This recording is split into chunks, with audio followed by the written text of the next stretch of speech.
Today was supposed to be the most important day of Princess Elara's entire life. Today was her birthday. But when she woke up that morning, something was terribly wrong. Not a single soul in the entire kingdom remembered. Not her father, the king. Not her mother, the queen. Not the servants who had raised her since she was a baby. Not even her own reflection seemed to notice anything special about the date. This wasn't a simple mistake. This wasn't someone forgetting to write a note on a calendar. Something far darker was happening inside the walls of that castle, something that had been planned, something that had been hidden, something that no one was ever supposed to discover. So the question is, why did an entire kingdom forget one girl's birthday on the exact same day? Was it an accident, or did someone want it this way? Stay with me, because by the end of the story, you'll understand that some secrets are buried so deep, even magic itself tries to protect them. Let's begin. Far beyond the mountains that touched the clouds, past rivers that shimmered gold in the sunlight, there stood the kingdom of Solmere, a land wrapped in ancient forests and guarded by cliffs that dropped straight into the sea. The castle of Solmere rose from the center of the kingdom like a crown carved from ivory stone, its towers catching the first light of every sunrise before anywhere else in the land. Solmere was known across the world for one thing above all else: its magic. Not the wild, dangerous kind of magic that burned villages or cursed travelers, but a gentle, old magic, the kind that lived in the roots of trees, in the whispers of the wind, and in the memories of its people. It was said that Solmere remembered everything. Every promise made beneath its oak trees. Every song sung in its halls. Every birth, every wedding, every farewell. And at the heart of this magical kingdom lived Princess Elara. Elara was 12 years old, with warm brown eyes that always seemed to be searching for the next adventure, and a laugh that could be heard echoing down the castle corridors long before she ever appeared. She wasn't like the princesses in old paintings, sitting quietly with folded hands. Elara climbed trees. She snuck into the kitchens to steal warm bread before breakfast. She asked the castle guards to teach her sword tricks, even though her mother disapproved. She had a best friend, a stable boy named Finn, who knew every hidden passage in the castle, and together they had explored every secret corner Solmere had to offer. Her father, King Alden, was a gentle but firm ruler, a man who had earned the kingdom's respect not through fear, but through fairness. Her mother, Queen Estelle, was known for her kindness and for the way she remembered every single person's name in the kingdom, no matter how many times she met them. But there was one day every year that mattered more than any other in the entire kingdom of Solmere: Princess Elara's birthday. It wasn't just a private family celebration. It was a tradition unlike any other. Every year, on the eve of her birthday, the entire kingdom would light lanterns along the riverbanks, and at midnight, the castle bells would ring exactly 12 times, once for each year of her life. It was called the Ringing of Remembrance, a ritual older than the castle itself, meant to ensure that Elara would always be remembered, protected, and loved by her kingdom. This year, Elara was turning 13. She had been looking forward to this birthday more than any other, because 13 was the age when, according to old Solmere tradition, a princess would receive her family's ancestral pendant, a small crystal amulet passed down for generations, said to hold a fragment of the kingdom's oldest magic. She had gone to sleep the night before, filled with excitement, dreaming of lanterns and bells and the weight of that pendant finally resting around her neck. She had no idea that when she woke up, none of it would be waiting for her. Elara woke up with the sun streaming through her window, and for a moment, everything felt perfect. She sat up in bed, grinning, already imagining the smell of her favorite cinnamon cakes drifting up from the kitchen, the sound of lanterns being hung along the courtyard walls, the excited chatter of servants preparing for the celebration. But the castle was silent. She swung her legs out of bed and hurried to the window, expecting to see ribbons and flowers being strung along the courtyard gates. Instead, she saw nothing. No decorations. No lanterns. Just the ordinary morning bustle of servants going about their usual chores, exactly as they did on any other day. Confused, She quickly dressed and rushed down to the dining hall, where her parents were already seated for breakfast. "Good morning, Elara," her mother said warmly, buttering a piece of bread as if it were an entirely ordinary Tuesday. Elara blinked. "Good morning? That's it? Mother, do you know what today is?" Queen Estelle looked at her, puzzled. "It's the 14th day of harvest moon." "Why do you ask?" Elara's stomach twisted. The 14th day of harvest moon was her birthday. It had been her birthday for 13 years. Every single person in the castle knew that. "It's my birthday," Elara said slowly, watching her mother's face for any flicker of recognition. But there was none. Queen Estelle simply smiled the polite, distracted smile of someone who hadn't quite understood the joke. "Is it? How lovely, dear. Pass the honey, would you?" Elara turned to her father, hoping for a different reaction, but King Alden was equally unbothered, flipping through reports about the harvest as though the conversation held no more weight than discussing the weather. She excused herself from the table, her heart pounding, and made her way through the castle, searching for anyone at all, who might remember. She found the head cook, a stout, cheerful woman named Marta, who had baked Elara's birthday cake every single year since she was born. "Marta, are you preparing the cinnamon cakes?" Elara asked hopefully. Marta looked up from her mixing bowl, wiping flour from her hands. "Cinnamon cakes? For what occasion, Your Highness?" Elara felt her throat tighten. "For my birthday. Today. It's today." Marta laughed gently, the kind of laugh adults give children when they think they're being silly.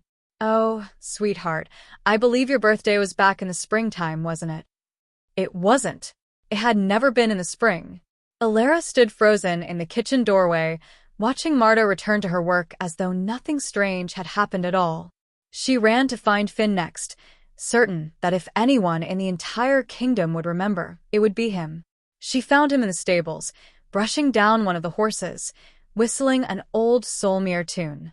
"Finn," she called, breathless. "Please tell me you remember. Please tell me today is important." Finn turned, smiling his usual easy smile. "Of course it's important. We're supposed to take the horses out to the eastern fields today, remember?"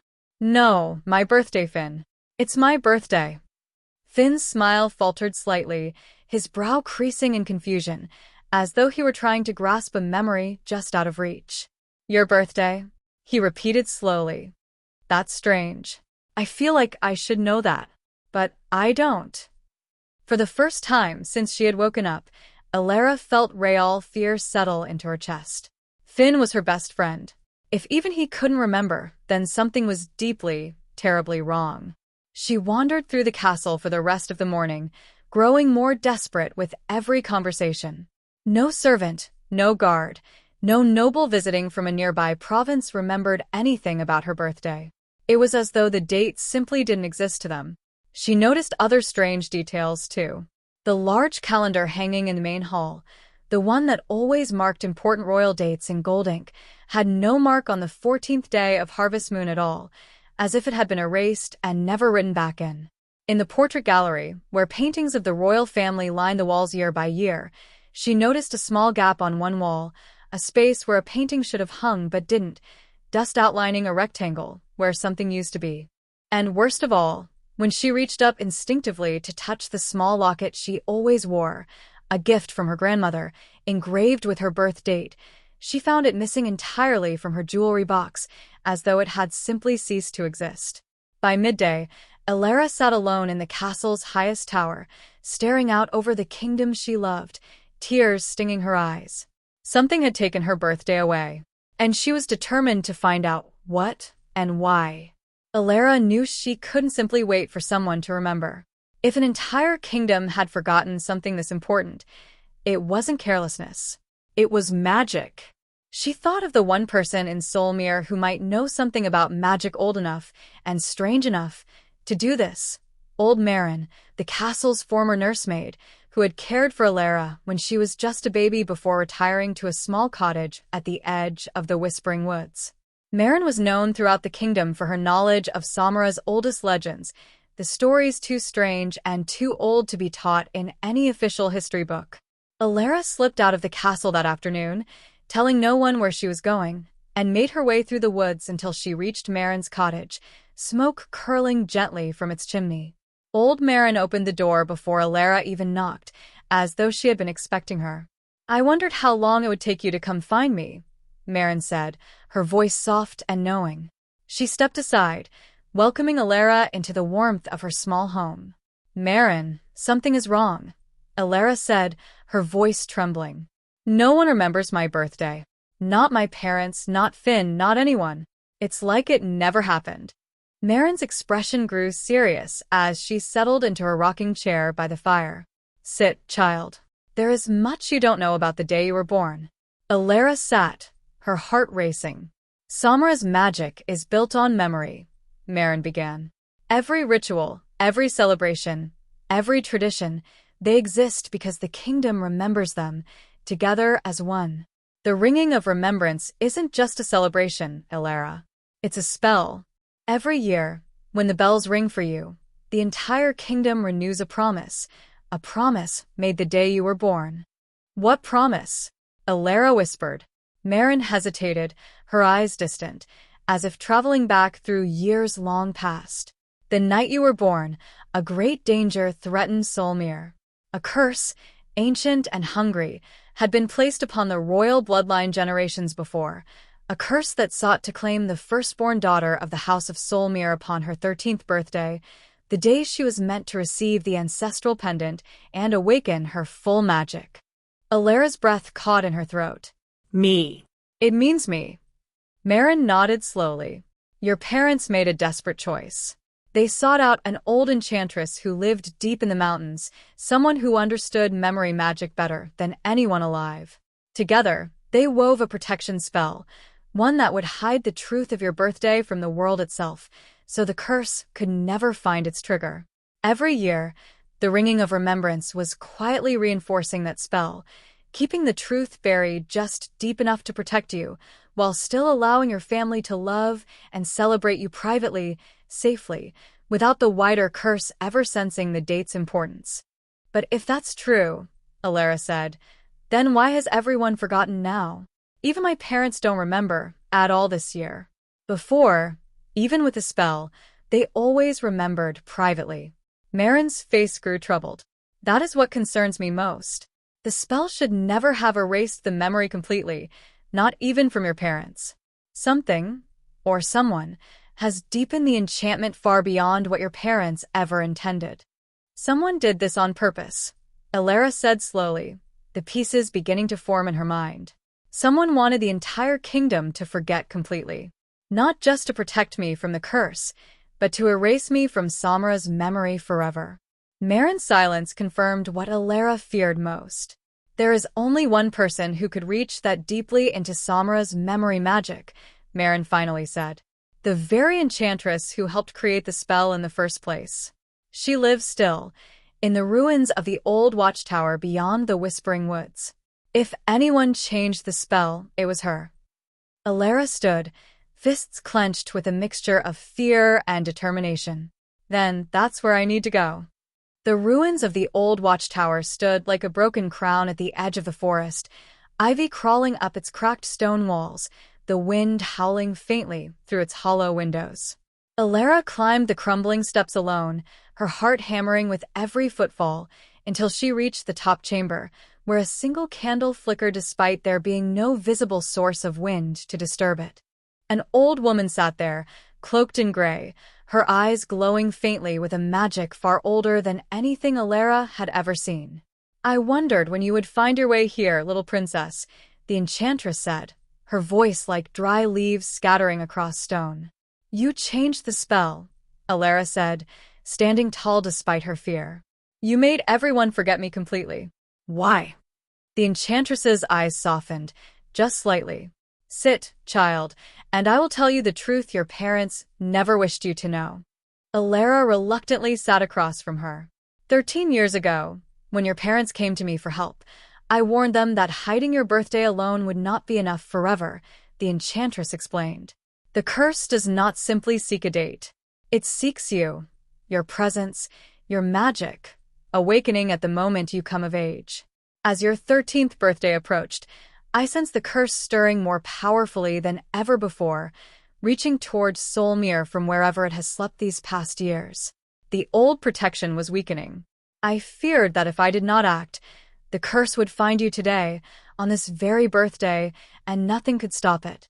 So you erased me completely, Elara said, her voice shaking. You didn't ask me. You didn't ask my parents.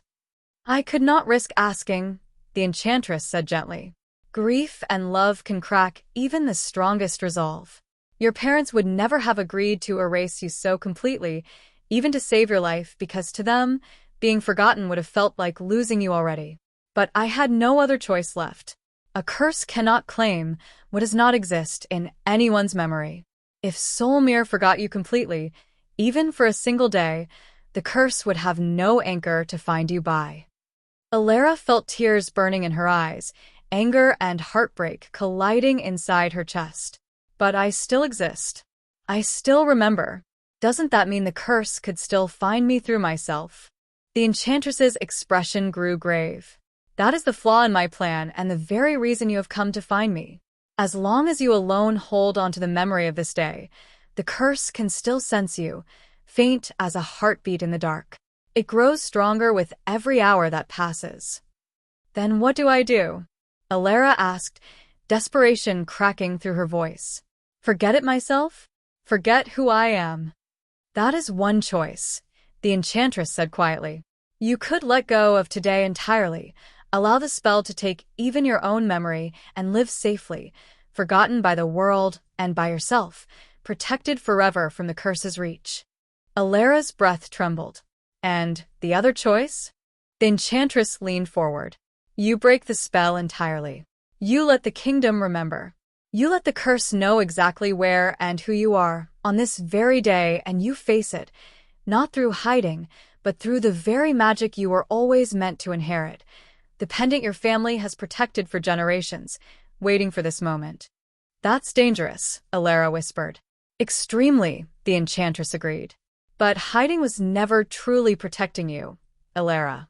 It was only delaying the moment you would have to become who you were always meant to be. Elara sat in silence for a long moment, staring at the flickering candle, thinking of her parents' worried, blank faces at breakfast, of Finn's confused smile, of a kingdom that loved her but could no longer even remember why. She thought about how frightening it had felt to stand in her own home and feel invisible, as though 13 years of laughter and lanterns and midnight bells could simply be wiped away like chalk from a slate. If that was what safety felt like, she wasn't sure she wanted it, not if it meant losing everyone who had ever truly known her. She thought of the empty space on the portrait wall, the missing locket, 13 years of birthdays that would never fully belong to her if she chose to disappear from memory forever. And she made her choice. I don't want to be forgotten, Elara said, standing tall despite the fear coursing through her. I would rather face the curse as myself than survive as no one at all. The enchantress studied her for a long moment, then finally, slowly, nodded. Then it is time you claimed what has always been yours. The enchantress led Elara back through the whispering woods as the sun began to set, casting long golden light across the treetops. In her weathered hands, she carried a small wooden box, worn smooth with age. This is yours, the enchantress said, placing it into Elara's palms. It should have been given to you this morning, had the day unfolded as it was always meant to. Elara opened the box with trembling fingers, and there it was, the ancestral pendant of House Solmere, a crystal the color of deep twilight, humming faintly with warmth against her skin the moment she touched it. The moment you wear this and the kingdom's memory returns, the curse will know exactly where to find you, the enchantress warned. But so will every protector Solmere has ever had. The pendant does not just carry memory magic, child. It carries the strength of every princess who wore it before you, and the love of every person who has ever truly remembered you. Elara fastened the pendant around her neck, and the moment the clasp clicked shut, a warm golden light spread outward from her chest, rippling out across the forest like a wave of returning sunlight. Back at the castle, King Alden set down his quill mid-sentence, blinking in confusion as the memory rushed back to him all at once, the fear from 13 years ago, the desperate spell, and beneath it all, the pure, overwhelming love for his daughter. Queen Estelle gasped, pressing a hand to her heart as she remembered every birthday, every lantern, every ring of the midnight bells. Across the kingdom, servants paused mid-task, guards straightened at their posts, and children stopped playing in the streets, all struck by the same sudden wave of memory returning to them, like a long-held breath finally released.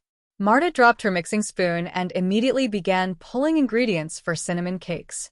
Finn, in the stables, froze completely still, then broke into the widest grin Elara had ever seen, already running toward the castle.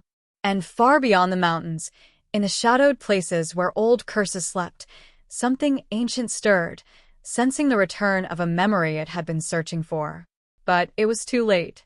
By the time the curse reached toward Solmere, it found not a single vulnerable girl hidden and afraid, but an entire kingdom standing together, memory restored, love unbroken, and a princess wearing the full strength of her family's magic. The curse, built to feed on isolation and forgotten fear, found nothing to hold on to. It reached, and finding no fractures left to slip through, it finally, quietly, dissolved into nothing more than an old, powerless legend. That night, as the sun dipped below the horizon, the lanterns Elara had longed for that morning finally lined the riverbanks, glowing warm and gold against the darkening sky. The castle bells rang out, not just 12 times, but again and again in joyful celebration, echoing across every corner of the kingdom. Elara stood in the courtyard, surrounded by her parents, by Finn, by Marta and the guards, and every person who had once looked at her that morning with empty, forgetting eyes and now looked at her with nothing but love and relief. "I'm sorry," her mother whispered, holding her tightly. "I'm so sorry we forgot, even for a moment." "You didn't forget me," Elara said softly. "You protected me. And now I get to protect Solmere too." That night became known throughout Solmere not as the day the kingdom forgot its princess, but as the day Princess Elara chose to be remembered, fully, bravely, and completely, no matter the risk. In the years that followed, the story of that birthday was told again and again, not as a tale of fear, but as a reminder that true love and true memory can never be permanently erased, not by curses, not by magic, not by fear itself. Hiding may protect us for a little while, but it is only by standing in the light, fully seen and fully known, that we can ever truly be safe and truly be ourselves. Sometimes, the people who love us the most make painful choices to keep us safe. And sometimes, the bravest thing we can do is choose to be remembered, even when forgetting would have been so much easier. If you enjoyed Princess Elara's magical journey today, make sure to hit that subscribe button so you never miss another enchanting story like this one. We bring new fairy tales and magical adventures every single week, and trust me, you don't want to miss what's coming next. Don't forget to tap that bell icon too, so you get notified the moment a new story goes live.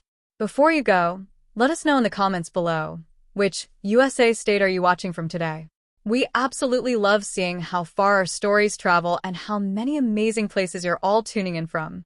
Drop your state in the comments, give this video a like if you enjoyed it, and we'll see you in the next magical tale.